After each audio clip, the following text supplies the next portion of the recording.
Hello, Realtors. In today's meeting, as notified to you earlier, we will be discussing about buyers' forms, the forms which you will be using when you are working with buyers.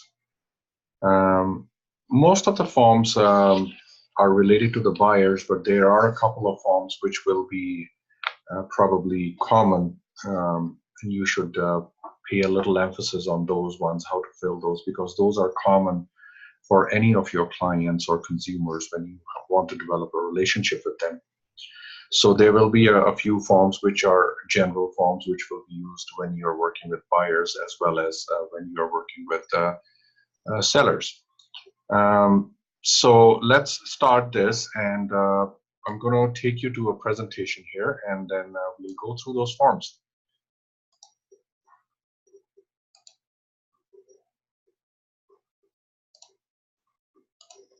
So basically, there are plenty of forms here, so we will be splitting them up into part 1 and part 2, depending on our time constraint. We will be discussing in part 1 certain forms. Now, you must be aware that when you joined Urban Realty, you were sent a welcome email. And that welcome email had a checklist of the forms needed to represent buyers. There was a buyer's checklist and a seller's checklist as well. This checklist is also available on our virtual office where you can log in and get it from there. But we will repeat the names of some of the forms here, which we will be discussing. So technically,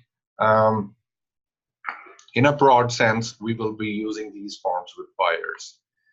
Consumer Relationship Guide, which is in short called CRG, Exclusive Buyers Representation Agreement, EBRA, the FINTRAC forms, which are divided into FINTRAC, the identification forms, and since you're working with buyers, you will also be using FINTRAC receipt of funds. Then, of course, the offer to purchase, which will seal the deal. And then to help with the offer to purchases, there might be some other forms needed for changes, amendments, notices, waivers, non-waivers, and stuff like that. And at the end, our internal form. It's not just our internal form. This is part of the process. It's called Trade Record Sheet, TRS, which most of the time is a snapshot of all the transactional details. Like at the bottom, I'm suggesting you the tip. A very helpful tip is print, read, and practice all these forms before meeting your prospects, always. These forms are available on your web forms on your CREB link. When you log into your CREB website, there's a tab on the top, web forms, and web forms has all these forms there, including trade record sheet, but you can use our internal trade record sheet TRS as well. Print them out, read them, and I always suggest them that, take a pencil, start filling those forms as if you were the buyer. And if you have any questions, write them down on a piece of paper or right next to that point in the form, and ask me, ask our managers, or ask our brokerage beforehand what those points are, or what those questions are, or what do they mean, so that you are very well prepared when you're actually going to meet your clients or when you're going to present these forms to them. So print them out and practice them with pencil so you can rub it again and write it again and all those kind of things. A very essential tool. You are in business for yourself. The more prepared you are with these forms, the better you will look in front of the client, and the more you will know about the transaction and try to stay in control of that transaction. So let's start with the CRG, the Consumer Relationship Guide. So as such, in a buyer's process, working with the buyers, the very first time when you go and you want to meet those buyers for the very first time, whether they have called you, talked with you on the phone, or someone has referred you, Keep in mind that they are still a consumer. You have not developed any relationship with them yet. So they are not your clients yet. So that's why this form is called a consumer relationship guide. The essence of this form, or the idea of this form, is because you're a realtor, you might have more knowledge about the transaction, real estate transactions, than the consumers you're going to meet. So the idea here is to take this form with you, and again, I suggest have it printed, even if you use laptops or portable devices and stuff to get the signatures and stuff on the device itself. I have found that it's a very good practice to have this form printed out, take with you, and assuming you have read it before, explain the CRG to the buyers. So you are introducing yourself and you want to learn about them. And once you have a little rapport built there, and once it starts feeling like that the process can be taken further a little more, you present the CRG and you start explaining it to them. The consumer relationship guide basically is a 2-page guide.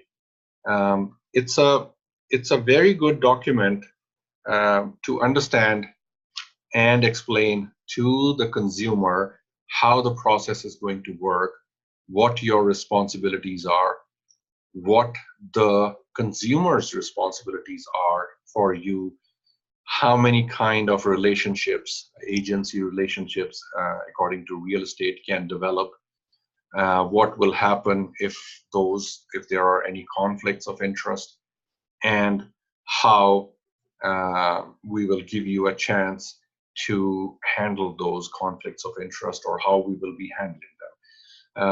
So for example, an agent's responsibility to the consumer is undivided loyalty, confidentiality, full disclosure, obedience, reasonable care and scale, and full accounting. And also it goes in detail about what the consumer's responsibility is going to be towards the agent.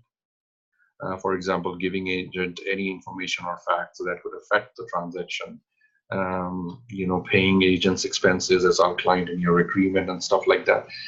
And then at the end, they sign, print their name, sign, and date it. So this starts now your relationship with the client. So far, you have explained them what a consumer relationship guide is, and you have taken their name and signature on it, validating it that yes, you have presented it, and you can give them a copy. They can take a picture. You can email it to them if you can, or you can decide what to do with it. So technically, as per RECA as well, this is a regulatory requirement to present this guide. And this is the correct time to present this guide. If you read this yourself as well, you will see that it's making a very good solid ground for you and consumers to work together, and it's taking care of a lot of issues which could arise later on, right up front. So, we do find off and on some realtors who get this thing signed after the fact. That is not good. That is not correct. Not only you are going against the regulatory requirement, you yourself are putting yourself in risk as well. And there is no relationship, technically, a nice relationship being developed if you're not presenting the stuff.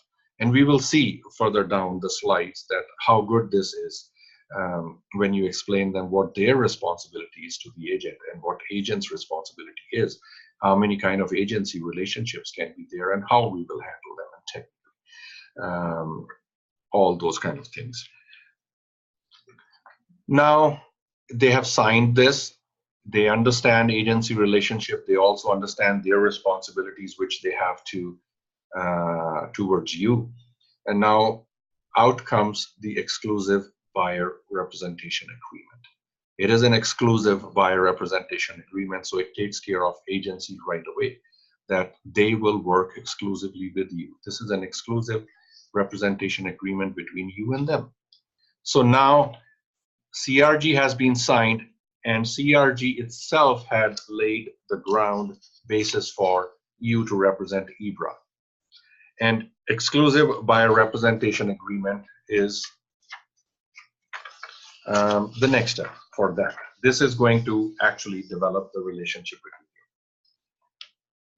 you. Again, I would suggest have it in a printed format so that you can go back and forth, explain it to them, and get their signatures.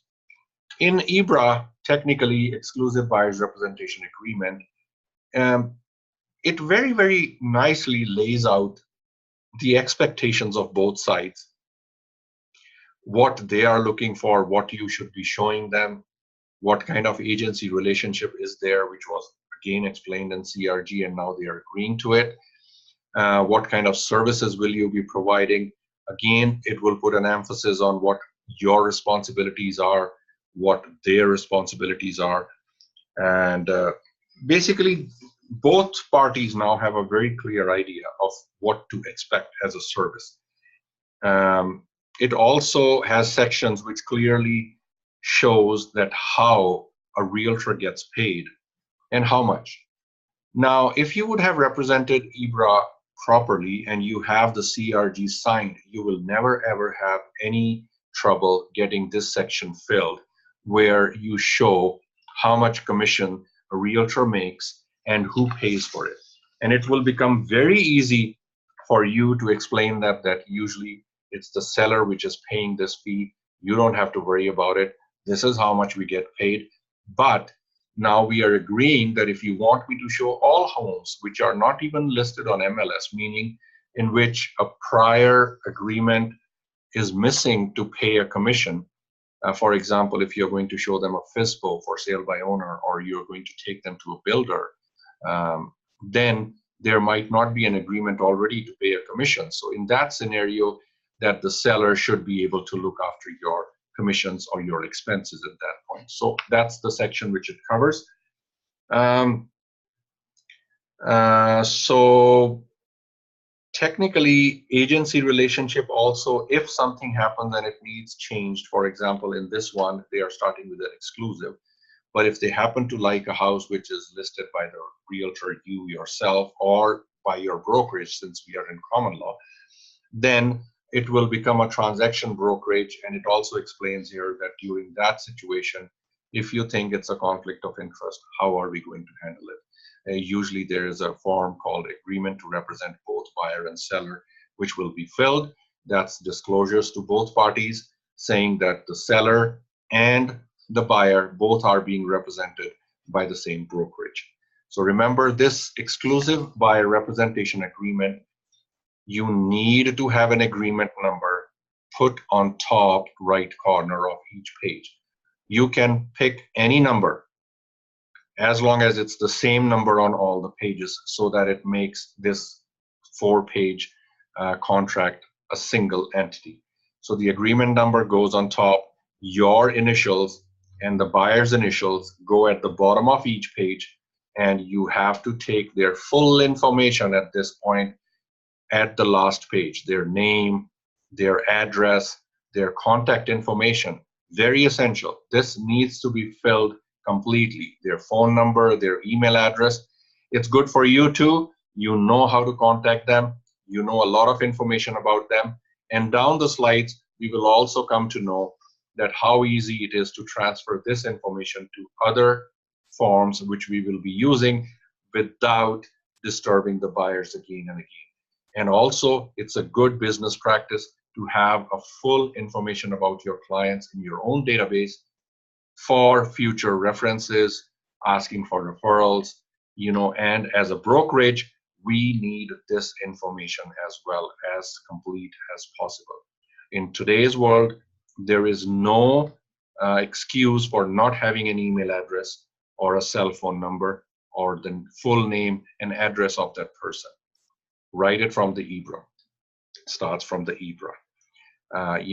It's good information for you too. I cannot believe there are some realtors which we come across sometimes who have no idea. They probably just have the cell phone number of the buyer. They don't even know where the buyer lives. They meet them at Tim Hortons or somewhere. They pick them up from there, show them properties, and drop them back there. Not a very good relationship to have with your clients who are going to buy probably one of their biggest investment, and you are going to make a good chunk of commission on that. This is not how you want to work. So your CRG and EBRA should be filled right here, right when you want to start your relationship, before you send them any information about properties, or you show them any homes, or you develop any other kind of relationship with them. These two documents should be signed. They will keep you safe, your commission secured. You will have full information about your clients, who you are working with, what are they expecting from you. So make sure you fill these forms at the proper time when you meet those clients. Now, since we have been taking so much information from the clients, another form which does not need their signature, but it needs to be filled and is as per the federal law as well, is the FINTRAC forms. Now that you and your buyers have decided to work together, the FINTRAC forms need to be filled. A couple of forms, since you are working with buyers, these forms will definitely be required from you. One is a FINTRAC ID form, ID for the identification, and another one is the FINTRAC receipt of funds. This is used for all the deposits you're going to get or give to the seller's brokerage or someone else. So these are the forms. FINTRAC ID form is a common form, same as CRG for buyers or sellers. You always need to fill them. FINTRAC receipt of funds you are always going to use when you're working with buyers. Whenever you are working with buyers, you will be using FINTRAC receipt of funds. Now, referring to the previous slides of EBRA, remember when you took their information, you know, this is one of the things which will be used in your FINTRAC identification forms. So if you look at this form for the FINTRAC ID or the identification, it's a 4-page form, and all 4 pages are required.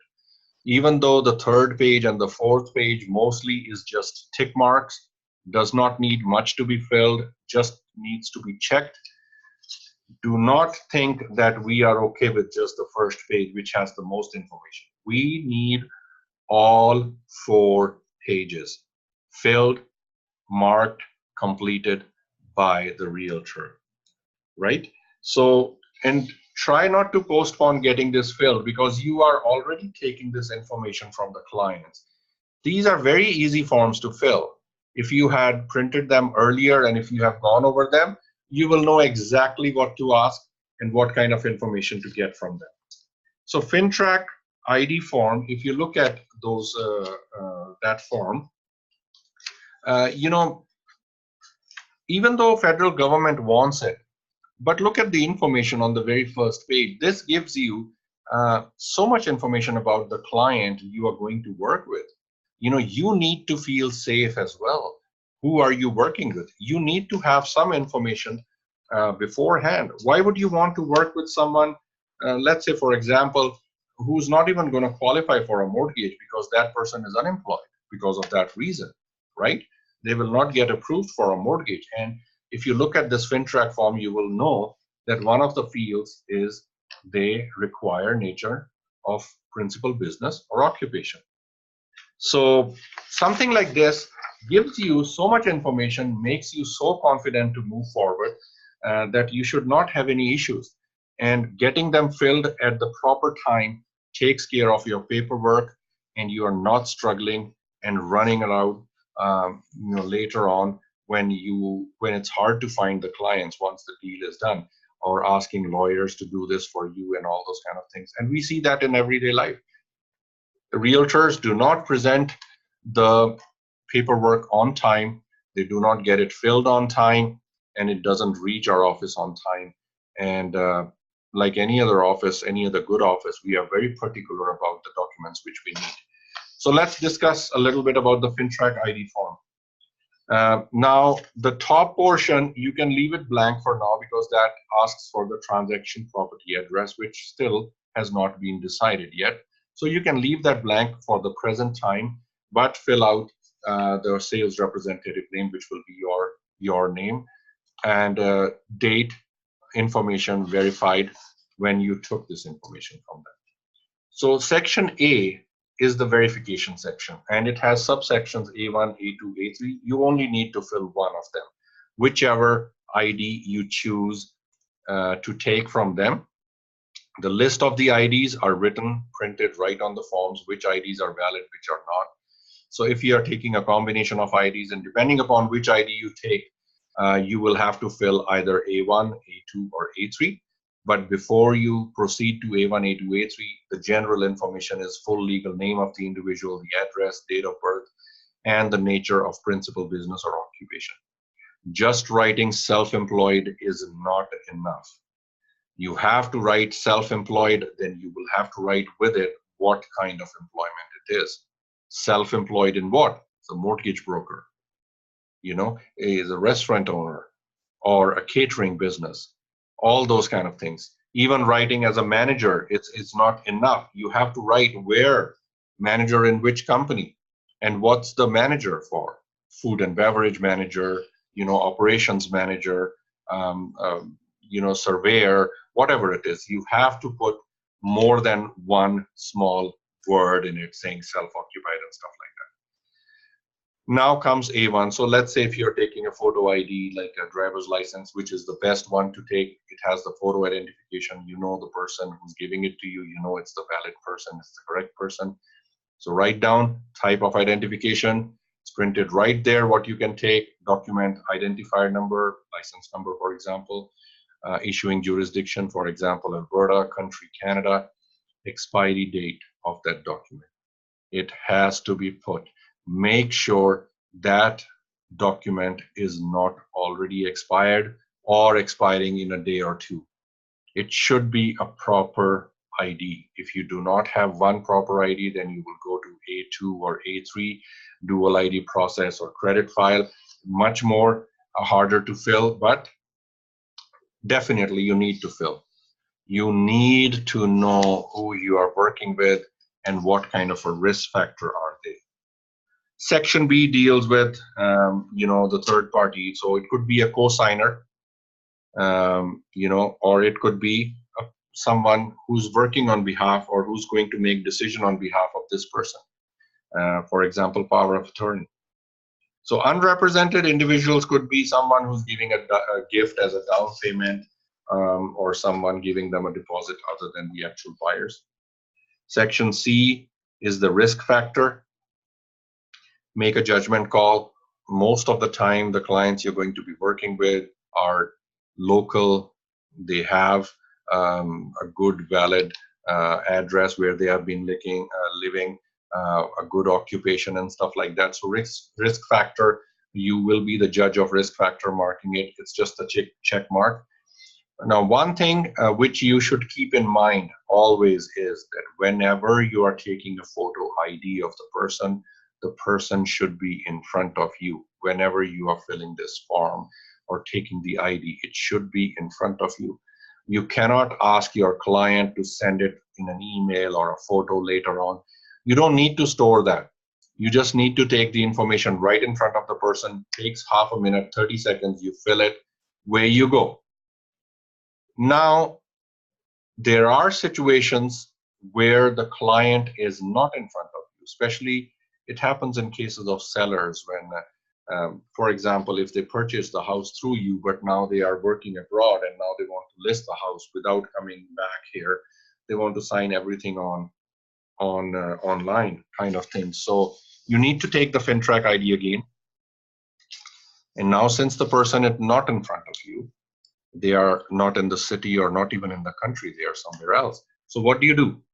The very first suggestion here, if you have absolutely no idea who that person is, someone is contacting you from another country, just wants to buy a property here, found you on on the website and I find your profile very nice. I want to start the process, and I want to go ahead and buy a property. I chose you as my realtor. Please go ahead and do it. So if you have represented them, presented them properly with CRG and EBRA, they will sign it and give it to you, and now you send a FINTRAC ID to them. They are not in front of you. You have not met them. Our suggestion is do not start that transaction. Just end it right there. Unless it's a referral, there's a common factor, there's some way you can tie them up, because your risk factor is way too high. It's not worth it. Secondly, if you know the person and just for some reason they are not in front of you right now, there's a form called Identification Mandatory / Agent Agreement form, which you can see on your screen on the right side. This is the form you will have to supply to your clients. Your clients, this is what they do. They choose a person in the country or city where they are in. That person has to be at least a commissioner of oath or a notary public or a lawyer. They provide you with that agent's name, and you have to send that agent this form, the Identification Mandatory Agent Agreement form, along with the FINTRAC identification forms as well, both these forms. So first, that agent has to agree on this agreement with you that he or she agrees to take the IDs in person, wherever they are, in front of the buyers, and fill the FINTRAC ID form for you and send it back to you. So first of all, that mandatory agent agreement form has to be signed. So both of you know that there is an agreement, that there is someone on that place where your buyers are, future buyers are, and they know them, they have taken their identification in front of them, they swear by it. They might charge you a fee, and you might again represent that fees in your EBRA, which you can relate to the buyer, saying that you will pay, or at least the buyers can pay at this point in time. So that is an additional step if the clients are not in front of you. Apart from that, once these forms are done, they stay with you. We need a copy of them whenever you are going to submit this transaction to us. But we have covered a very good deal here of very important documents: the CRG, the EBRA, and the FINTRAC ID form. So these are essential before you start your process, before you are going to show them any homes and stuff. If you have these signed properly in your possession, you are going to have a very good relationship with this client, and this client is going to treat you with trust and respect and confidence to start the real estate process.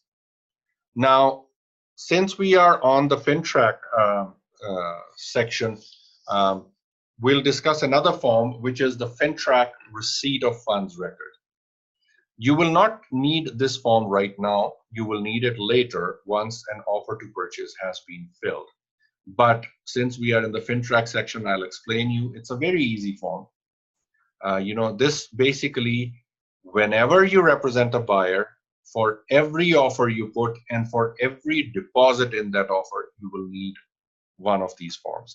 So if you're putting just one deposit, then you will need one form. If you're putting initial deposit and additional deposits, then for each deposit, whenever it is being given to the seller's brokerage or the seller's realtor, you will need one of this form signed. Very easy form, just a 2-page form. All it needs is your transaction property address, who is the sales rep, what's the date, information on the funds, how much were the funds, what was the amount, what was the currency, Canadian dollars. We do not accept American dollars. We do not accept cash. It is our company policy. We do not accept cash, and we do not tell buyers to e-transfer the money or wire the money into our trust account or in someone else's trust account. We do not. Stay away from cash. Stay away from wire transfers and e-transfers. So date of this receipt, when you took it, date of the amount, how were the funds received, whether they were check, certified check, bank draft, or other. We do not take cash, so we won't take what was the purpose of the funds. It was a deposit. And other details concerning receipt of funds, just write it was given to the seller's brokerage. You can write the brokerage name to be put into their trust account. Simple one-page form. If there is any other information which you need to find out because of this receipt of funds or the money changing hands, then a section C has been provided to you for example, if there was a third party giving the funds or it was coming from someone other than the buyers and stuff like that. If you need to put those details, you can go to the second page and put it. But otherwise, section A and B are the ones which need to be filled properly. If you're asking for any other details, the details section goes in the next page. When you are working with your buyers and they decide to buy a new home which is being sold to them by the builder, then only then you do not need a receipt of funds record here, FINTRAC receipt of funds, because the funds have been given directly by the buyer to a third party, which is a builder. And builders have to put them in either in their own trust account, or they have to give it to their lawyer to be put into their lawyer's trust account. So the builders will guide the buyers who to make the check to or who to make the draft to. Now that is between the buyers and the builders. That is why we do not need a FINTRAC receipt of funds record, only in that scenario. Otherwise, for each deposit given, for each offer you put for your buyer, you will need the FINTRAC receipt of funds record. In a nutshell, that was the part one which we are going to cover. So we have covered CRG, we have covered EBRA, and we have covered different forms of FINTRAC to be in this session here. We will be ending this session here, and then the next session, which we will be doing next week, part two, we will be covering, of course, offer to purchase, the form which is going to make you money, and then how to handle the offer to purchase with some additional forms like addendums, amendments, notices, waivers, non-waivers, and ending the transaction with a trade record sheet. So what we are going to do now is we are going to end our meeting right now. And thanks for joining, and see you all next week.